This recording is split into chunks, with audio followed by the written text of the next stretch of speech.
হামের আরও পরিস্থিতি জানতে আমরা যুক্ত হব নোয়াখালীতে। সেখানে আছেন সুমন ভৌমিক।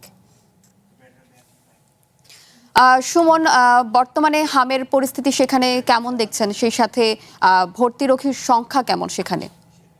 শাওনা, আমরা আসলে গত বেশ কিছুদিনে জানাচ্ছিলাম নোয়াখালীতে হামের যে প্রাদুর্ভাবের ঘটনা, এসব তথ্যগুলো আমরা জানাচ্ছিলাম। নোয়াখালী 250 শয্যা জেনারেল হাসপাতালে প্রতিদিনে 98 থেকে 100 জন হামের উপসর্গ নিয়ে ভর্তি হচ্ছে। এর বাহিরে অন্যান্য যে শিশু রোগগুলো রয়েছে সেগুলো নিয়ে সব মিলিয়ে প্রায় 200-র কাছাকাছি প্রতিদিন নোয়াখালীর যে সদর হাসপাতাল রয়েছে সেখানে ভর্তি থাকছে। তো আমরা আজকে যে তথ্যটি পেলাম, গত 24 ঘন্টায় এখানে 29 জন নতুন হামের উপসর্গ নিয়ে ভর্তি হয়েছে এবং 98 জন আইসোলেশনে ভর্তি রয়েছে, এমনটি আমাদেরকে হাসপাতাল কর্তৃপক্ষ জানিয়েছে। এবং গত 24 ঘন্টায় 32 জনকে তারা ছুটি দিয়েছে, এমনটি জানিয়েছেন। সব নিয়ে বলা চলে যে নোয়াখালীতে প্রতিদিন হামের রোগী বাড়ছে, তবে গত 2-3 দিন কিছুটা কমেছে বলে এখানকার যারা চিকিৎসক রয়েছেন তারা জানিয়েছেন। আবার কখনো বাড়ে কখনো কমে, এমনটি বলছেন। যারা বিশেষজ্ঞ রয়েছেন বা শিশু বিশেষজ্ঞ রয়েছেন তাদের সাথে কথা বলে যেটি জানতে পারলাম সেটি হচ্ছে যে সম্প্রতি সময় যে টিকাগুলো দেওয়া হয়েছে সেগুলো এখন অ্যান্টিবডি তৈরি হয় নাই, এমনটা তারা বলছেন। যে অ্যান্টিবডি তৈরি না হওয়ার কারণে হয়তো কিছুটা আক্রান্ত হচ্ছে। তবে আশা করছেন যে আগামী 1 থেকে 2 মাসের মধ্যে হামের রোগীর যে সংখ্যা সেটি কমে আসবে।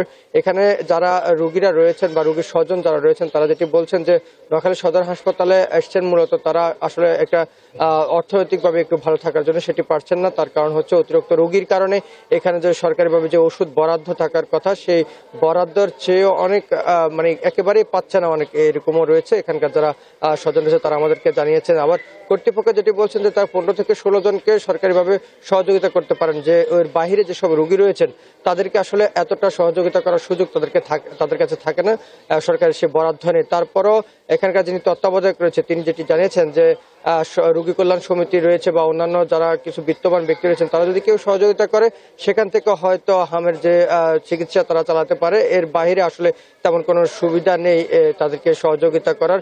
শুধুমাত্র সিট দিতে পারছেন, তাও একেবারে মেঝেতে পর্যন্ত অসংখ্য রোগী রয়েছে, কোথাও যে দাঁড়ানো যাবে এরকম সুযোগটি পর্যন্ত নেই। শাওন।